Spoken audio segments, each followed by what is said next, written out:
तो हर बच्चा कोई भी हो, एकांत की स्टडी जरूरी है। चाहे तो वो लाइब्रेरी में करो, चाहे वो घर के कोने में करो, लेकिन जब भी स्टडी करो एकांत में करो, ग्रुप में मत करना, याद रखना।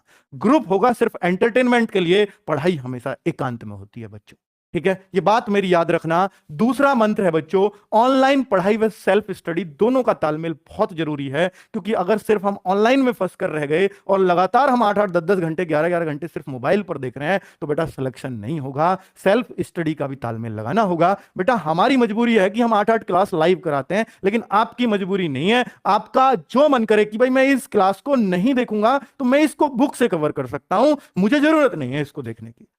तो बच्चों हम क्यों लाइव करा रहे हैं फिर इतना? क्या सबके लिए नहीं करा है? नहीं, बच्चे को अपनी स्ट्रेंथ पहचाननी है। क्योंकि हमारे पास, देखिए बच्चा, हम कुछ चीज छोड़ नहीं सकते, क्योंकि हमारे पास इसको भी पढ़ने वाला बच्चा है, उसको भी कुछ इसको पढ़ेगा कुछ उसको। लेकिन आप क्या करते हो, सब कुछ पढ़ रहे हो।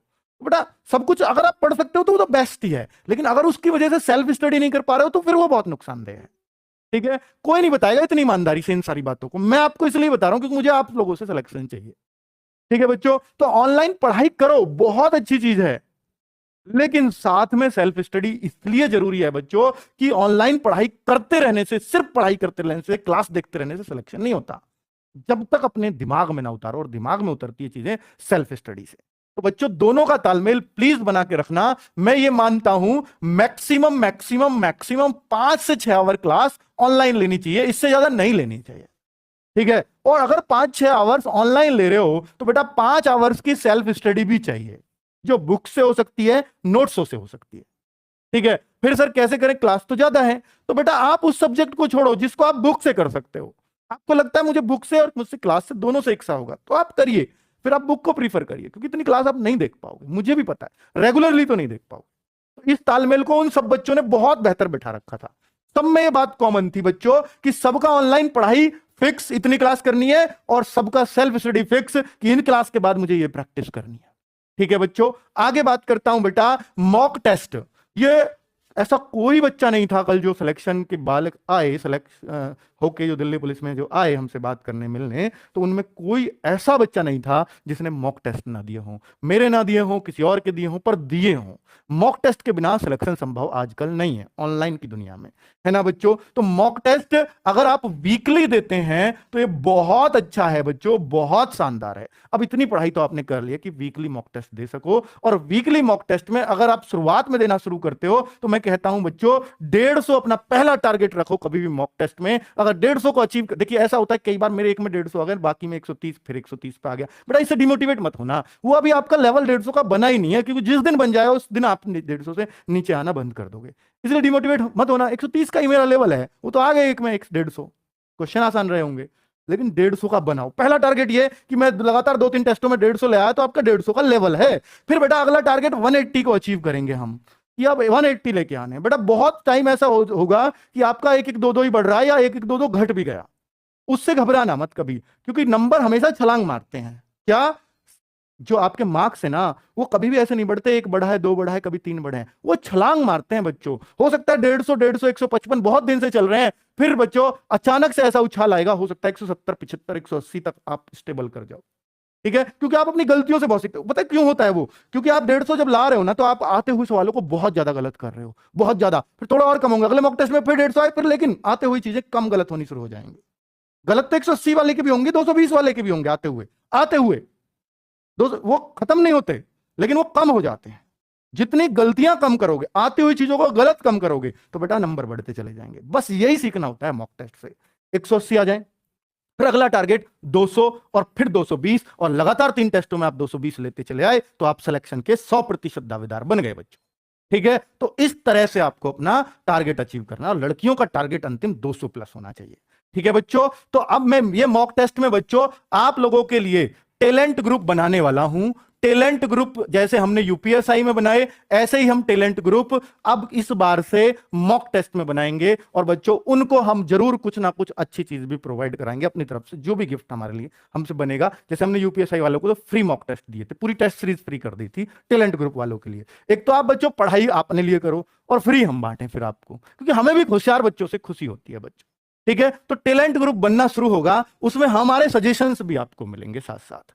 और ये ऐसा नहीं सिर्फ खाकी बैच वाले जो हमसे बैच में पढ़ रहे हैं उनके लिए नहीं, ओपन कंपटीशन चाहता हूं मैं इसको। कोई कहीं भी पढ़ रहा है, टेस्ट दीजिए, आके टैलेंट ग्रुप में शामिल होइए, सब बच्चों से आपस में भी जानने का मौका मिलेगा कि ये बच्चा क्या करता है। उसमें हम होशियार बच्चों के कमेंट्स लेते हैं, भाई आप कर क्या रहे हैं, ठीक है। तो लेकिन शामिल वही होगा जिसके अच्छे मॉक टेस्ट में अच्छे मार्क्स आएंगे। वो कितने पे होगा वो हम तय कर लेंगे अपने आप, ठीक है। तो अभी आपने 150, 180, 140 आ रहे हैं, नहीं नहीं, अभी आप उस लेवल को सेट करो कि टैलेंट ग्रुप में आ पाओ, ठीक है। पहला टारगेट तो यही होना चाहिए, मोटिवेशन है बस।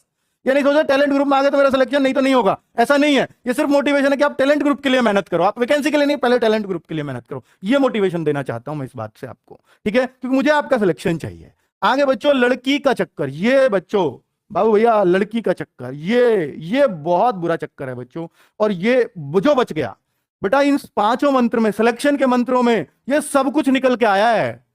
क्योंकि आपने देखा होगा अक्सर कमेंट्स में कि बच्चे लोग, किसी लड़की ने कमेंट कर दिया ना, तो उसका भैया, उसके हाय पूजा, हाय बबीता, हाय सीमा, हाय रीना। लेकिन अगर कोई पप्पू, कोई कोई मतलब कोई और राहुल, कोई पंकज ऐसे कमेंट कर रहा, तो उसमें नहीं होता हाय पंकज, हाय राहुल, नहीं, ये होता है लड़कियों का कमेंट है। तो निश्चित तौर पर आप करते हो इसलिए आपको हंसी आ रही है, जो हंस रहा है सब करते हैं, ये निश्चित तौर पे बात है, ठीक है बच्चों। तो ये चीज किसी में नहीं थी उनमें। अब किसी में हो भी चलो मन चला, मैंने मान लिया, लेकिन उसने अपनी पढ़ाई से नहीं हटने दिया, ध्यान इस पर रहा। तो हो सकता है कोई लिमिटेड उसमें, बहुत लिमिटेड उसमें। लेकिन बच्चों अब आप क्या करते हो, क्योंकि बच्चों आपकी नई नई एज होती है, आपने अभी जिंदगी के धक्के नहीं खाए हुए होते, क्योंकि आपकी एज 18, 22, 23 साल है, और इसमें अभी आपको धक्कों का पता नहीं है। इसके निकलने के बाद, एज निकल जाए भर्ती होने के बाद, भर्ती ना हो पाओ और जब एज निकल जाए तो बेटा धक्के तब पता चलती है क्या होता है, ठीक है। तो मैं आपसे कहूंगा कि बेटा ये पूछना बंद कर दो आपका। देखिए लड़कियां भी, मतलब फिर ऐसा होता है कि हाय पूजा उसने बोल दिया, कि उसने बोल दिया हाय राहुल, इतने में तो राहुल बेटा फिर रोज पूजा को ढूंढेगा कमेंट में, ये निश्चित बात है, ठीक है। वो रोज ढूंढेगा कहां गई पूजा, और उसने, पूजा ने हाय राहुल कह के उस राहुल की जिंदगी तबाह कर दी। मैं उस पूजा से भी कहना चाहूंगा, तो आप प्लीज लड़कों को ये हाय वाय ना बोलें, वरना उसने एक पोस्ट तो आपने वैसे ही कम करवा दी उसकी, है ना। वो कहीं बेचारा लगा जाता, लेकिन आपने उसको खत्म करवा दिया। तो बच्चों ये मैं निश्चित तौर पे कह रहा हूं कि ये चीजें ना आपको खत्म ही करनी पड़ेंगी, तभी सिलेक्शन होगा। क्योंकि अगर हाय के बाद अगर हाय जवाब आ जाता है ना, तो अगला पॉइंट ये होगा, हम भी लाइव कमेंट पढ़ते हैं कि आप कहां से हो। अगला ये होता है, अगर पूजा ने हाय राहुल बोल दिया, तो राहुल का अगला सबका कॉमन है कि पूजा आप कहां से हो। उसने बता दिया कि मैं गाजियाबाद से हूं। अच्छा आप किसकी तैयारी कर रहे हो? अरे यार यूपी पुलिस की क्लास देख रही है वो, आईएएस की तैयारी थोड़ी ना कर रही है भाई। मतलब ये बात चलाने की बात है, इससे होगा क्या? मास्टर बता रहा है ये पढ़ लो वो पढ़ लो, पूजा से पूछना है आपको भाई, तो ऐसे नहीं होगा सिलेक्शन। इन बातों को बेटा सीरियस लो, बहुत मन से कह रहा हूं इन सारी बातों को। लेकिन आपको ये चीजें नहीं आती है समझ में, ये तब आती है जब आपका वो भर्ती निकल जाती है। जब आप सोचते होगे कि जो 49,000 में और 41,000 में भर्ती नहीं हुआ, 90,000 कांस्टेबल एक साथ निकाले, उनमें भर्ती नहीं हुआ, तो सोचता होगा ना कि मेरी ये कमियां रही थी, मैं करता था ये चीजें। वास्तव में चलो जब तो इतना ऑनलाइन का दौर नहीं था, अब तो बहुत ज्यादा, और सारा बच्चा बावला बना पड़ा है इसी चक्कर में कमेंट्स के में। होशियार बच्चा, जो सीरियस बच्चा है, जो सिलेक्शन लेने वाला बच्चा है, वो कमेंट से दूर रहता है, दिखता है। ये याद रखना बच्चों, ठीक है। डेडिकेशन ये तो अद्भुत मिलता है सिलेक्शन वाले बच्चों में, डेडिकेशन तो अद्भुत मिलेगा। चाहे कितना भी हाय पूजा, हाय सरिता, हाय राहुल, कुछ भी हो जाए, वो अपने लक्ष्य से नहीं भटकता। उसको हमेशा याद रहेगा कि भैया पहले यूपी पुलिस है, बाद में होती रहेगी, देखी जाएगी, ये तो बस ऐसे ही पूछ लिया मैंने। बेटा वो जो चीज है ना, वो डेडिकेशन नहीं छूटना चाहिए किसी भी परिस्थिति में। भर्ती लेट होती है तो हो जाने दो, मुझे अपनी सीट लेनी है, मैं पढ़ता रहूंगा। कोई भटकाने वाली आए या कोई भटकाने वाला है, कोई दिक्कत नहीं, मैं भटक लूंगा, पर पहले यूपी पुलिस, उसके बाद जहां तू ले जाएगी ले चलूंगा, कोई दिक्कत नहीं है, ठीक है बच्चों। तो ये डेडिकेशन यही होता है कि उसके प्रति जो आपका लक्ष्य है ना, उसके प्रति आप अंधे होके पड़े हो, कोई भी बीच में आया हो वो मेरे इसको नहीं डिगा सकता, है ना बच्चों। तो आपका वही है डेडिकेशन, चाहे वो लड़की हो या लड़का। अगर आप हाई फाई के चक्कर में पड़ गए तो हाई फाई से ज्यादा कुछ नहीं मिलेगा बच्चों, और ये नौकरी और जाती रहेगी।